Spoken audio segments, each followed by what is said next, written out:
After e4, e5, knight f3, knight c6, bishop e5, f5, d3, take, and now knight f6. We're gonna go through castle. This is the novelty. We haven't looked at this move yet, so how to continue now? Okay, bishop to c5. Puts pressure over f2, stops the move, the rook from going to e1 because we have a threat of knight g4. At least not right now, but that's the plan later. So we're going to look at three options now. One of them, bishop takes, the other one, bishop g4, c4, and then knight c3, normal development of the pieces. We're also going to look at scenario with bishop g5 and bishop e3.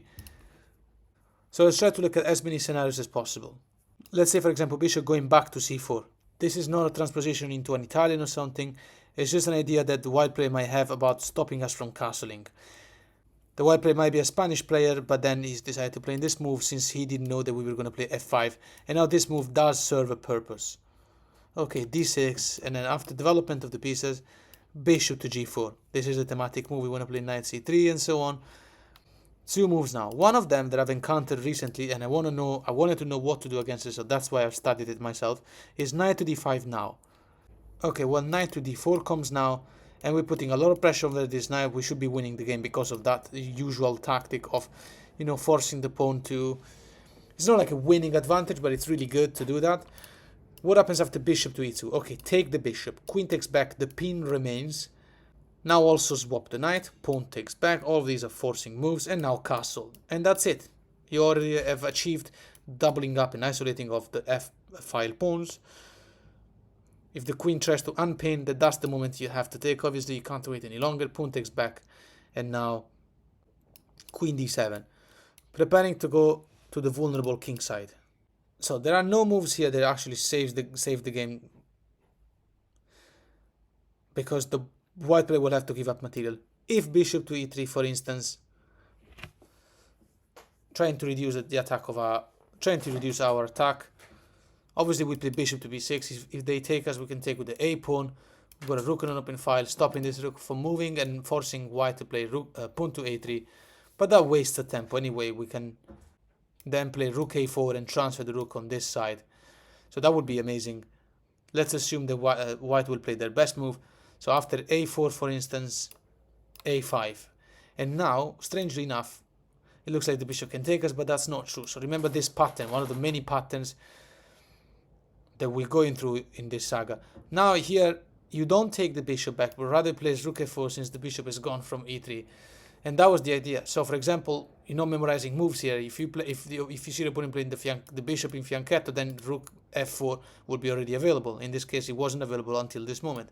Queen moves away, has to move away, the only square. Well, I mean, now we can take the bishop, the queen will take back. So we'll be losing the pawn. However, queen h3 just ends the game. Nothing stops us from playing rook h4. Unless white has to, well, give up material. Queen takes rook, pawn takes back, and then bishop takes. Should be able to give us some headache, but should be still winning for us. So for example, king h1, rook h4 wins immediately. And queen takes, okay, pawn takes, bishop takes.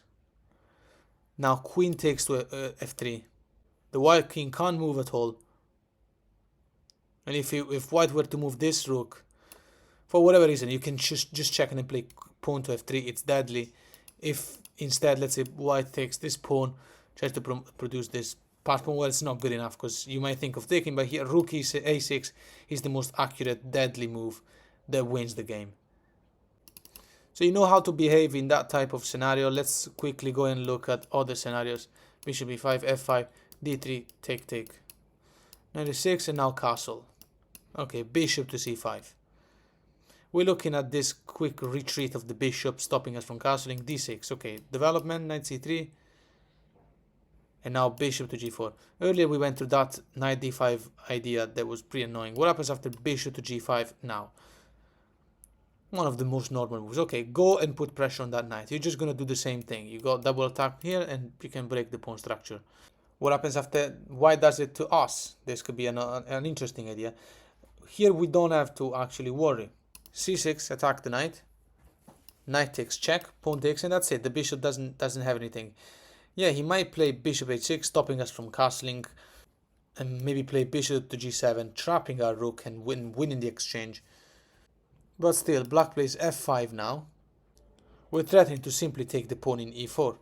And when we do, with attacking the knight, take back, we got knight takes with check, and then queen h4 should be checkmate very soon. So the white player can't afford to play that bishop g7 idea. Now what happens when we get attacked immediately? The knight is attacked immediately. Okay, take, bishop to h5. Best move by white now is b4. But we ignore it, obviously. Remember, bishop to g7, another reason is, I mean, you got this tactic or this check and then you win the bishop, so bishop g7 is just not possible. Here we play queen to f6. We ignore the bishop, the fact that this pawn can take a bishop, because he will be double isolated pawn. We're attacking this bishop. We also eventually will be able to start a very strong attack. The opponent king file is completely open. There's nothing here that saves the white player. Let's say bishop back to e3. Then we just take the pawn in e4, and we're threatening bishop f3, winning the queen, because then we're threatening checkmate in 2 moves. Bishop e2 doesn't work to protect, because you can just take with the pawn and then still threaten the same thing. And in this position, if instead of bishop e3, white does take our bishop, okay, long castle, and we will be taking this bishop next move. There's nothing else to do, because you're threatening the exact same thing as before.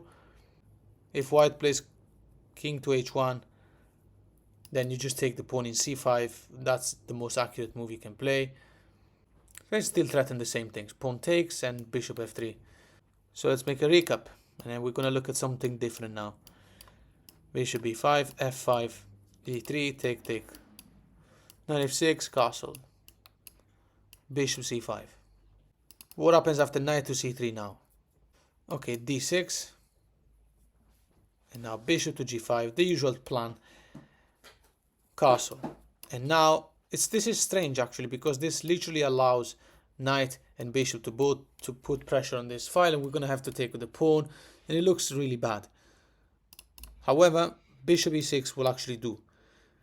In fact, now knight takes, check, pawn takes, and bishop to h6 attacks the rook. Rook f7 stops the white player's plan of playing bishop c4, pinning our rook. So what to do now? Black will have to play f5 at some point as well, and is just doing fine, so much better actually. After all the swaps, queen f6 will fork the bishop, and the pawn, the square f2 will be able to take in f2. Knight h4, now the idea of going to f5 or putting more attack over f5. How to respond to this idea? d5. And after knight f5, simply take. Pawn takes, and now knight to d4, attacks the bishop, and should be winning the pawn in f5. So that doesn't work. Bishop d3 doesn't work, obviously, because you can attack the bishop again. You never have to worry about queen checks, because you can simply move. There's nothing. So if instead of bishop d3, for instance, what happens if the check comes now? King moves, and after the bishop retreats to a4, the queen is defending f5. Okay, b5, bishop b3, queen to d7 comes now and capitalizes on that pawn in f5 finally. c3 attacks the knight, but now rook to g8, attacking the queen, and after queen to g3, knight takes in f5, bishop to c2. This looks a very strong attack for white, but you just don't have to worry, because there is absolutely nothing. Knight takes, queen takes back, and now boom, rook to g2. It's an incredible move. This cannot be taken, because then queen g4 check, king moves, and queen f3, king here, and then rook to g7. Only move is now to take the rook. King takes, and black should win this with a very cheeky h5, h4, h3. And in this position, after rook check, if king moves instead of taking, it doesn't really help. Black simply doubles up. Rook to g1, trying to swap everything. You just take the pawn. This is a free pawn in f2. You're controlling the second rank, you're attacking the bishop. If our opponent were to swap everything, we got so many passed pawns. And if instead of rook g1, our opponent plays queen takes in f6, pawn to e4, reducing the influence of the bishop after f3, challenging our strong center. Queen to h3 is the best move. We're attacking h2. Here there is no perpetual or anything like that. Queen d8 check, rook blocks, and then rook, queen f6 check, but then rook here. And yes, we are pinned, but at the same time, what can the white player do? Pawn takes in e4 looks like a normal move, but queen to g2 wins the game. How does our opponent stop it? It just doesn't. Rook f2 gets taken by the bishop, rook g1 gets taken by the bishop. But I mean, rook g1 actually, the most accurate move would simply be queen to f3 check. And when the queen goes away, then you got access to the checkmate square next move. And one more thing, in this position, we mentioned there is no perpetual. If white goes queen to f4 to defend this, then bishop d6 simply does the job. So let's make a recap. d3, take, knight f6, castle, bishop c5. And now we're going to go through the immediate capture of the knight in c6. Okay, we take with the b pawn. We're going to allow the bishop to go to a6 in this game. And so it looks like now we have lost this pawn in e4. Okay, that's fine. We castle, we're actually doing just fine. And now 3 options we're going to quickly mention, and then we're going to close this video. Okay, so the 3 options we're going to mention, one of them, so let's start with knight c3 for instance. And now d6. Here obviously the knight either goes back or takes the pawn in c6. So let's look at this first. Knight takes c6 is not good. The white player is currently up 2 pawns, but now queen to e8 attacks the knight. And when the knight is forced to go back, let's say knight to d4, knight a5 would be completely misplaced. Besides, we have so much attack, we can play knight e4, knight g4, we can play everything we want. So after knight d4, okay, take in e4, this is obvious. Rook here to e1, pinning the knight is never possible, because there's a lots of captures that you can just do. They're all forcing moves. So knight f2, for instance, just attacks the queen, threatens to take the knight with the discovered attack. So after rook takes queen, and we take the queen, and then they take our rook, we take back, knight takes back, bishop takes, all the swaps, right? King h1, now rook to b8 gives a much stronger endgame for black. The white player is completely undeveloped. Black has the bishop pair. White can't push the pawn in b3, obviously, because we'll take the rook. c3 might happen, but then simply bishop back to e5. And when the opponent develops, obviously you might think, okay, why knight e3? Okay, well, let's go knight f2, because you don't want to block the bishop, but this will drop the pawn in b2. Knight e3, the idea could be to go to c4, attack the bishop and defend in b2. But now simply bishop to e6. And look, the advantage is not massive, but this is white having played computer moves, so all the best moves all the way until this point in a faulty variation, which you're supposed to win just because you're playing the best moves as well. So let's go from the start so we can look at that deeper. f5, d3, take, knight f6, castle, bishop to c5. And now the immediate capture of the knight. Pawn takes, and now knight takes in e5, castle, ignoring the pawn. And we're looking at knight c3. Okay, d6. Again, there's 2 ideas here, knight f3 or knight takes the pawn. We'll look at this one again, because we're looking at queen e8 and now knight to d4, and we take this knight. Earlier we went through rook takes. What happens after knight takes here? Obviously we have to take, and here the game is quite equal because white has played the best moves available. 2 options we're going to quickly see. Bishop to e3, for example, and now bishop to b7. This is how the 2 bishops will be placed. Okay, this is a great game to play for the black player. This is white playing computer moves and playing the best moves in the best variation. So obviously winning here will depend on how well you will play the middle game and then end game, but the odds are in black's favor. After knight goes back to f3, for instance, because look, what else are you gonna do? You're threatening mate. You can't play f3 because the bishop in e3 will fall. Can't play the queen to f3 because the rook is taking it. So after knight to f3, bishop takes, pawn takes, check, king h1, and now rook a to e8. If white challenges our control of the central file, rook e1, now we just play rook to f3. Haha. Obviously, we're threatening to take back with the bishop, and that's going to be game over. So after rook takes queen, we take this one. And now there's nothing to do to avoid the problem. White can't push the pawn in g because it's pinned. h3 to basically be able to develop the queen anywhere and not worry about the back rank mate. But then you take, check, king has to move, the pawn is pinned. And now the rook goes to g3, putting more attack over g2. And that's going to be it. That's going to be a torture. Position evaluated -5. So in this position, after let's say queen to d2, okay, then bishop takes with check, king takes, check, take, and now we go to the endgame where with up a pawn, and we're also going to be winning more material. We're completely safe. And in this position after bishop g2, what happens if queen takes? Okay, then check, take, only move, well, queen blocks, and then take, and that's it. We're winning this endgame. We got extra pawn, and a majority on the king side. We will be winning with that. So in this position earlier we went to rook e1, and what happens next? What happens is that if white plays the best move, which is a4, not much to do. Okay, bishop to c6, messing around, waiting for white to make a compromising mistake, because now it's all a matter of Zugzwang. White plays, let's say, b3, okay, a5, Zugzwang. Let's see what's gonna happen now. c4, okay, rook to f5. And the knight can never really attack the rook like something like this, simply because of rook takes, queen takes, and the queen takes the pawn in b3. This was going to happen no matter what. b3 was a weak pawn. You couldn't play b4 because of a5. We could take it for free. And in this position, instead of knight to h4, any other move like rook to c1 was the threat here. Rook e to f8. We're obviously threatening to swap everything, and then bishop at f3 as a last move to fork the king and queen. So in this position, if instead of b3 and everything else, what happens after a5, for instance? Okay, here we cannot play a5 anymore, so there's not much Zugzwang to do because our opponent might advance the pawns too much. So you just take in the knight in f3.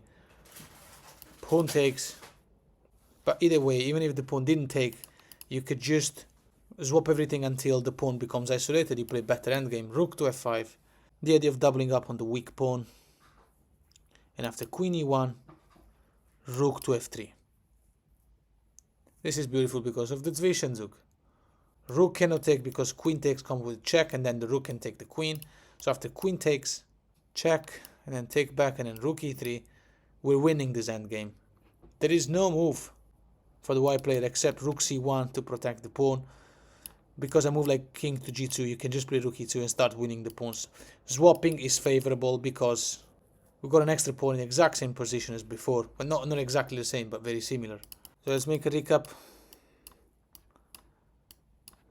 Spanish game on the board. d3, take, knight f6, castle, bishop c5. And now we're looking at the immediate capture. Pawn takes, the b pawn takes, knight takes, castle.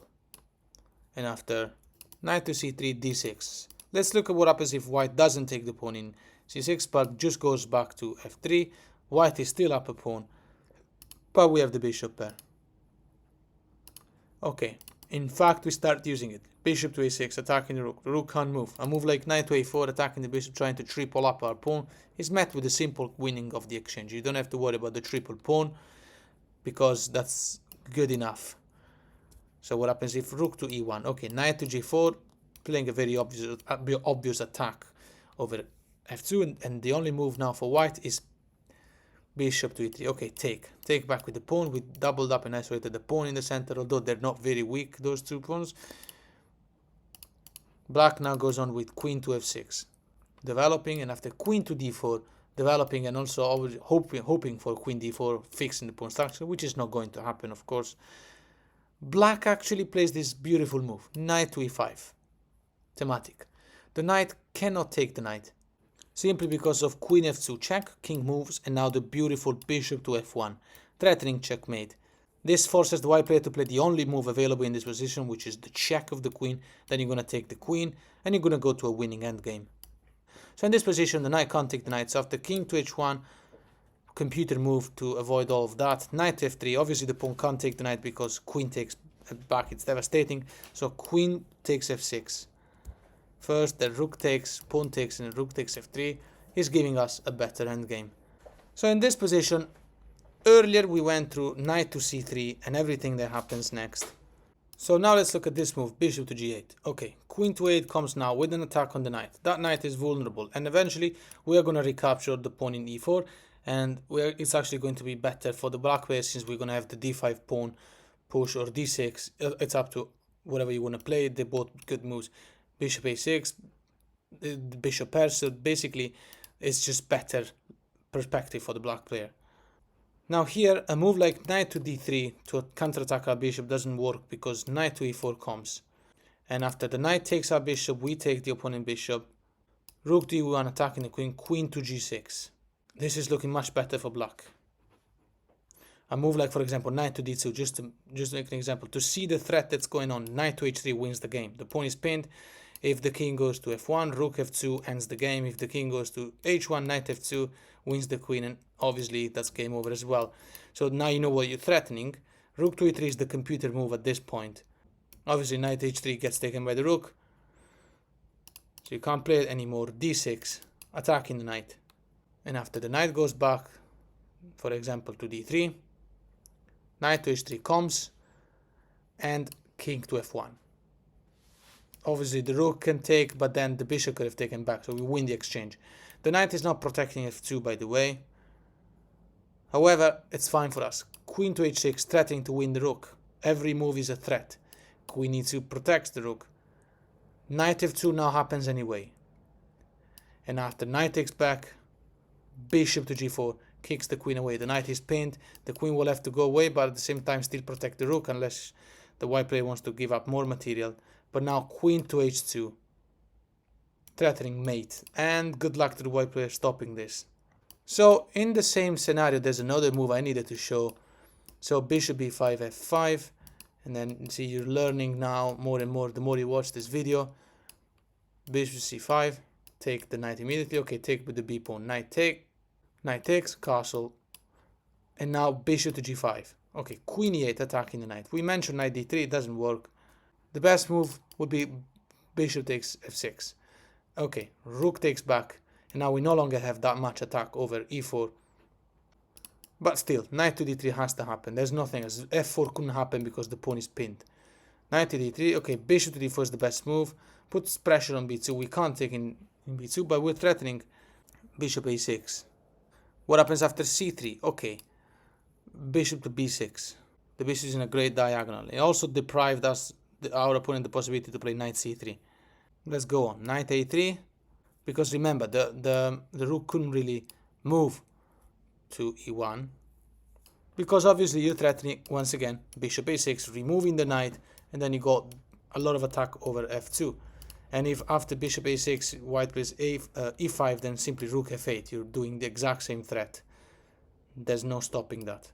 So in this position, after knight a3 developing, maybe going to c4, maybe c2, maybe d4, e3 is e3. There's loads of squares.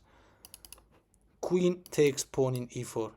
So we got the bishop. The advantage is not massive, but we have the bishop pair, so we're likely to be stronger in this endgame. Rook e1, queen f5. Putting more and more pressure over f2. And now the rook is forced back, and we're gonna just keep developing bishop a6, rook f8. If white ignores that, just to see how this works, bishop check, knight takes, queen takes, king moves. And now d6. In this position, look, the advantage is like almost -2, something like that. So black is just better endgame. Open board with the bishop against the knight. We're up a pawn. But still, you gotta play accurate. Now, a move like rook f1 doesn't work, just so you know, because queen take everything. And then, obviously, bishop e6, a6 should do the job. Because, you know, b3 to defend it, but then you can play d5 and you're winning the exchange. If instead rook to f4 to defend the knight, rook to e8 threatening mate, and this is unescapable. I mean, not the mate is escapable. But these threats are allowing us a lot of tempo, so h3 has to happen now, but now rook to e2, and we're threatening to, I mean, we're putting pressure over b2. A move like a4 here which allows white to play b4 without losing the pawn in a2. This move, like a4, loses to c5. And now we're threatening to take the knight, rook takes back and rook takes b2. Unbothered, because the white player will not be able to threaten anything, or to take anything, and these 2 pawns will also be even weaker. So a4 is not possible. A move like knight to a5 here, attacking this pawn, you simply play c5 as well, and now you're once again attacking the pawn in b2. And in this position earlier we went through rook f1 and see how to simply win the endgame. Rook e2 will be the best move, but then queen f4 attacking the knight, knight moving closer to the king side, but still rook h6, so we're finalizing the attack over h2. g3 can't happen because h2 is pinned. h3 you just sacrifice. Very last mention that has to be done before closing this video is when the white player plays queen to d3 to stop us from being able to take the pawn in e4. So after castle, bishop c5, bishop takes immediately, pawn takes, knight e5, castle, and now queen to d3. Does this work? No, it doesn't. But it's definitely the most boring variation. So let's talk about how to go on. Queen e7 attacks the knight, cannot be defended. Okay, bishop f4 might protect the knight, but then you can play knight h5, right? It's a thematic move. Bishop and then knight h5. You have double attack on the bishop. As soon as you remove the bishop, you should be able to win the knight for free. So after bishop to g3, best move by the white player. Obviously, because then queen takes back.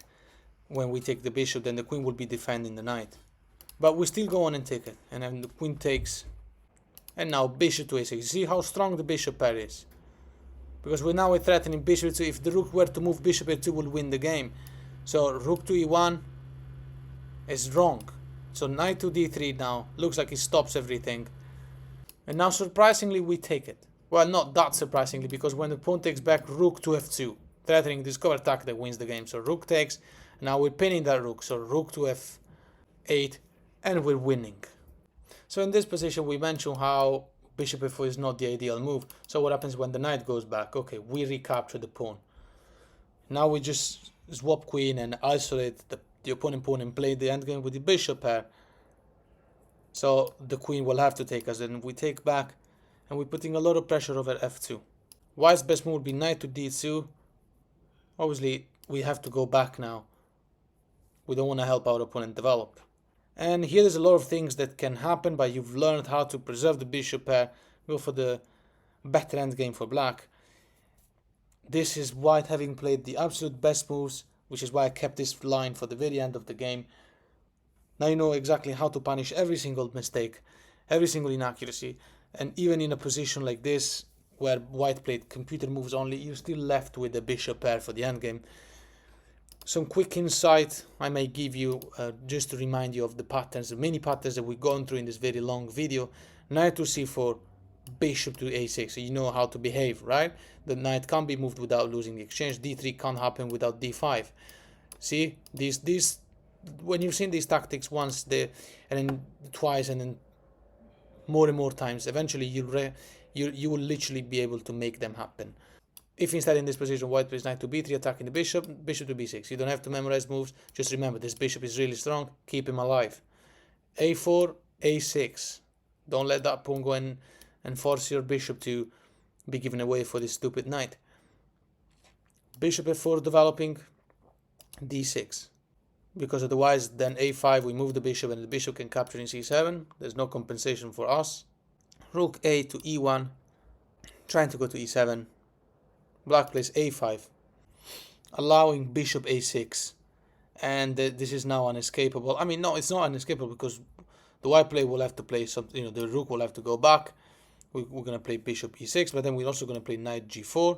We can also have ideas of d5 and a knight e4 to put pressure on f2. If instead white obviously can't go to e7 immediately because knight d5 wins. But from now I'm going to let you figure out how to win against the Spanish. You've been watching enough videos in this channel. You're probably a master at playing the Schliemann Gambit now. Thanks for following so far. And remember to like and subscribe to support my work so I can keep doing more of this.